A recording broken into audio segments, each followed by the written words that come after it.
Halo Gamada MKP 2021. Pada video kali ini, bersama saya Nadia Abigail, kita akan secara khusus membahas pusat kajian yang berada di bawah naungan Departemen Manajemen dan Kebijakan Publik, yaitu Institute for Policy Development.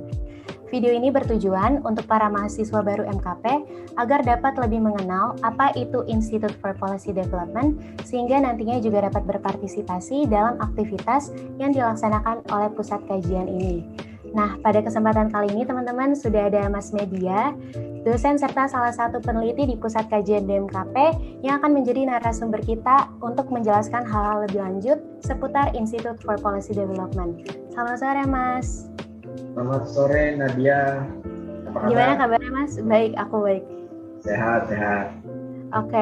Oke, Mas. Sekarang mungkin kita bisa langsung aja kali ya, Mas, ke pertanyaan pertama. Oke. Karena banyak nih pasti mahasiswa baru yang mungkin belum familiar dengan pusat kajian di DMKP. Nah, mungkin Mas Medi bisa memulai dengan menjelaskan lebih lanjut tentang apa itu Institute for Policy Development dan tujuan dibentuknya pusat kajian ini di Departemen MKP. Baik, terima kasih Nadia pertanyaannya. Jadi kita menyebutnya disingkat PODE, Institute for Policy Development. Ini memang seiring sejalan dari nama departemen kita yang bagian besar kajian yang akan teman-teman pelajari nanti berhubungan dengan kebijakan. Jadi kalau alasan dibentuknya Institute for Policy Development ini sepenuhnya karena ingin memperkuat semangat atau kontribusi dari departemen kita, dari mahasiswa dalam hal kajian yang bersifat ilmiah. Jadi ketika nanti teman-teman menjadi mahasiswa, maka perbedaannya adalah teman-teman berargumen harus dengan data, harus berbasis sains, harus dengan metodologi yang runtut, tepat, baik, dan benar. Oleh karena itu penting untuk menghasilkan riset yang baik sehingga digunakan nanti oleh pengambil kebijakan. Nah, Institute for Policy Development ini menjadi wadah bagi teman-teman nanti untuk berdiskusi, untuk brainstorming, saling bertukar pendapat tentang kebijakan yang ada di negeri ini. Mungkin tidak hanya kebijakan di Indonesia, tetapi juga kebijakan di tingkat global. Harapannya teman-teman nanti sebagai mahasiswa juga bisa menjadi peneliti junior. Jadi nggak kalah dari peneliti senior yang sudah S2 atau S3. Tapi sejak S1, teman-teman dididik menjadi seorang peneliti yang berani mengungkapkan pendapatnya, berani menghasilkan ide yang brilian, dan berani juga berdialog dengan pengambil kebijakan di negara kita. Sehingga kita semua anak-anak muda, khususnya yang nanti baru masuk S1, itu bisa memberikan dampak yang signifikan bagi lingkungan sekitar kita. Tidak hanya di desa tempat tinggal kita, di kelurahan, tapi juga di level provinsi atau mungkin juga negara kita. Jadi seperti itu kira-kira Nadia. Menarik nggak ya? Menarik Mas. Saya nggak tahu ini menarik apa enggak untuk teman-teman. Menarik ya. Okay. Nah, kemudian nih Mas, kan seperti yang kita tahu ya, sebelum menjadi Institute for Policy Development, pusat kajian ini kan sebelumnya namanya tuh Reforma ya Mas. Nah, mungkin bisa diuraikan lebih lanjut nih mengenai alasan perubahan atau rebranding yang dilakukan tersebut. Gimana tuh Mas? Iya, saya nggak tahu apa saya harus menyampaikan ini ya, tapi kayaknya saya sampaikan saja. Saya lulus 2011-2012, dan saat saya lulus itulah pertama kali lahirnya Reforma. Saya masih ingat sekali waktu itu mengangkat kursi ke ruangan Reforma, jadi sebagai pusat kajiannya di MKP.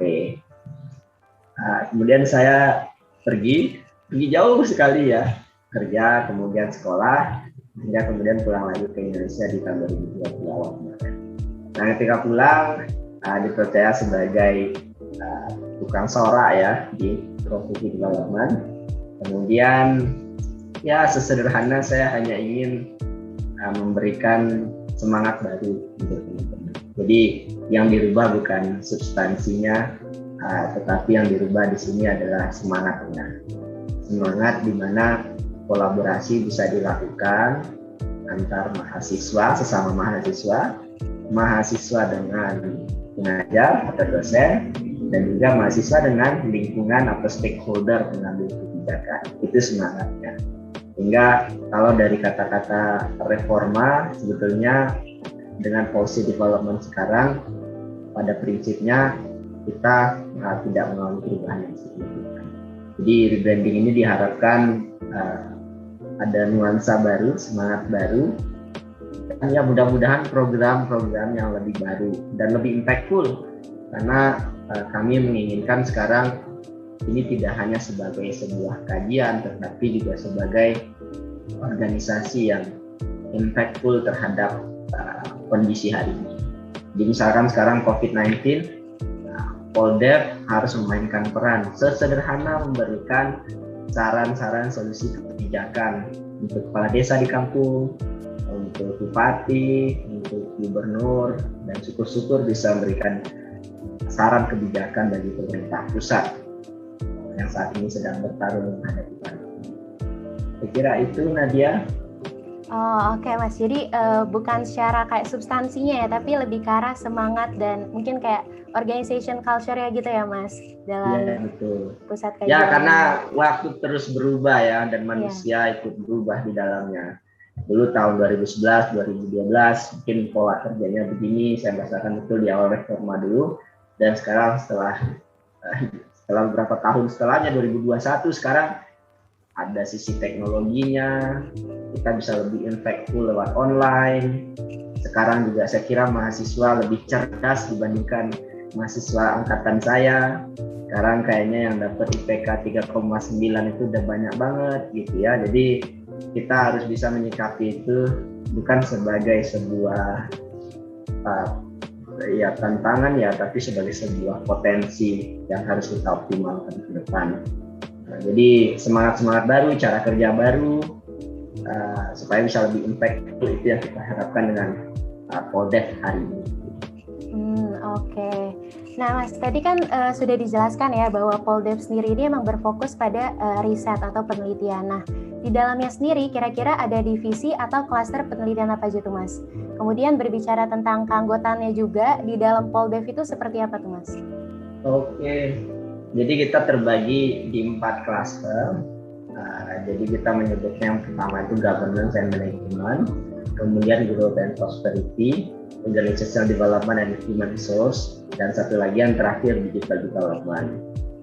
Apa itu pengertian satu persatunya? Nanti teman-teman yang penting datang dulu aja, ikuti kuliah, kemudian gabung di Poldev. Nah, nanti baru tahu ya mungkin secara substansi apa saja aktivitasnya. Tapi pada prinsipnya kita bikin riset yang menarik, ya, yang bisa memancing critical thinking, narasi yang kuat sehingga bisa menghasilkan sesuatu yang bermanfaat untuk masyarakat. Seperti itu.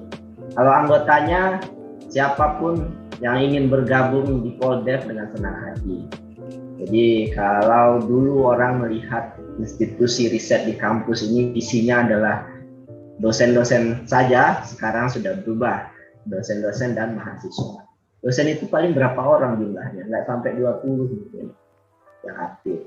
Di mahasiswa ada ratusan, bahkan sebagian besar mahasiswa itu lebih pintar daripada dosennya. Jadi dosen dan mahasiswa itu jadi kekuatan.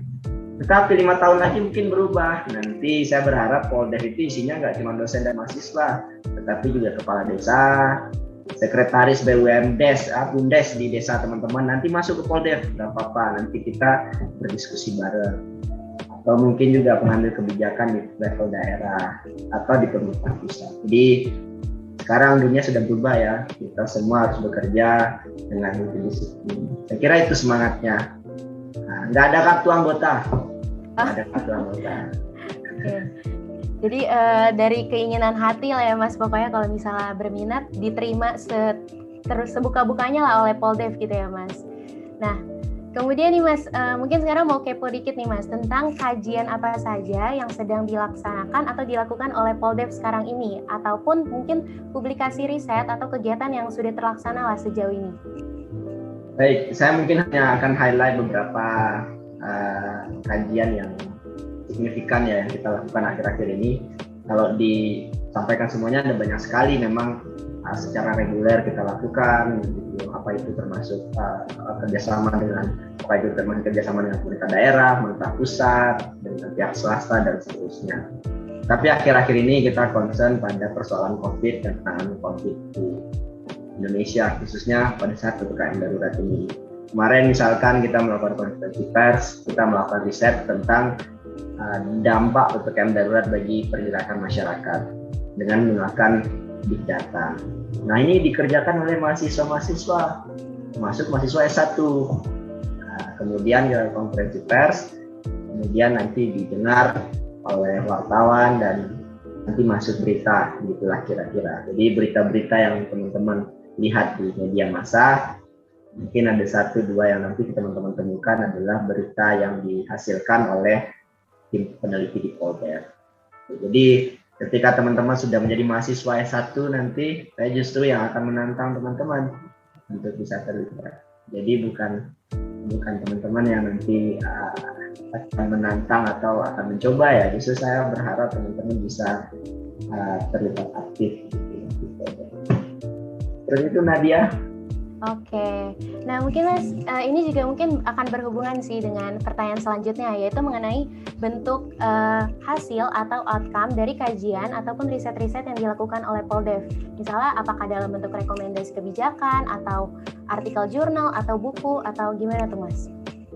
Oke, perlu saya disclaimer dulu, saya baru pulang ya, jadi saya baru selesai sekolah dari Manchester, jadi baru 6 bulan mungkin ya di Polder. Jadi saya hanya bisa menceritakan apa yang kita lakukan 6 bulan terakhir.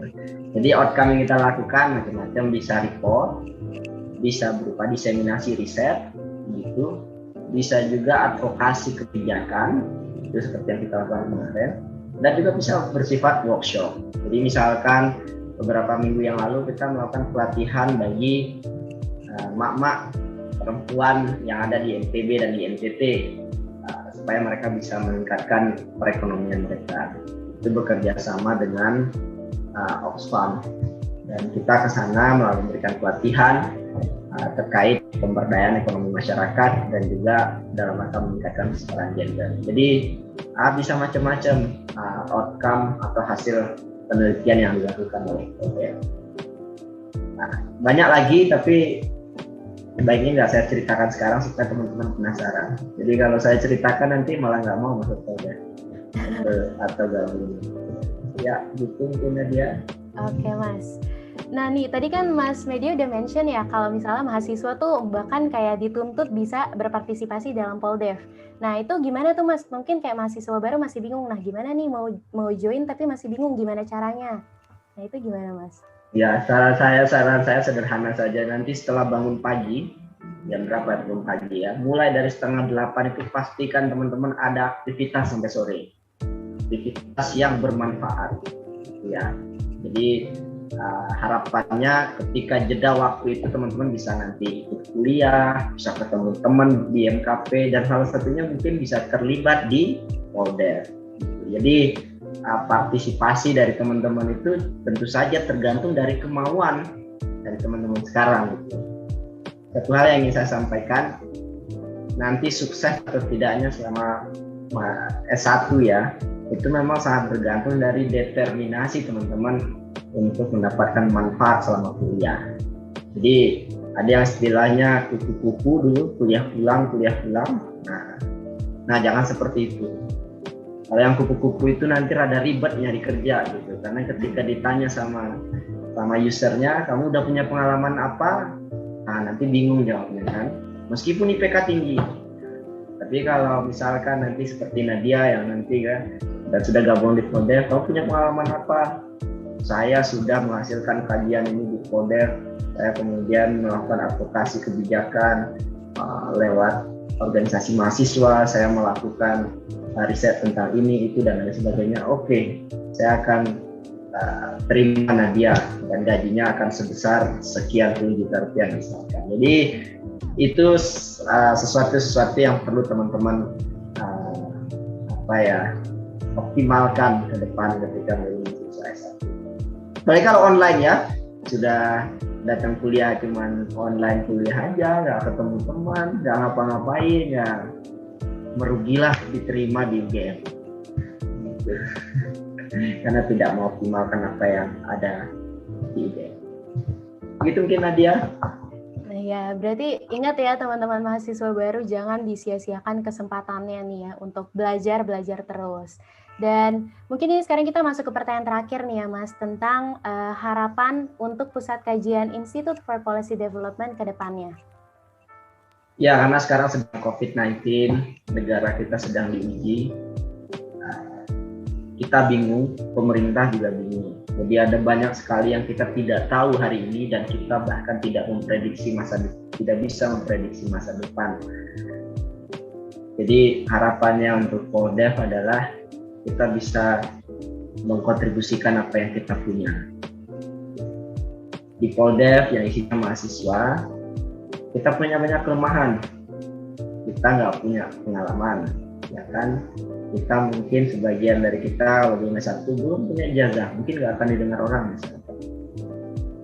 Tapi di balik kelemahan itu kita punya energi lebih yang tidak dimiliki bahkan oleh akademisi-akademisi yang sudah senior.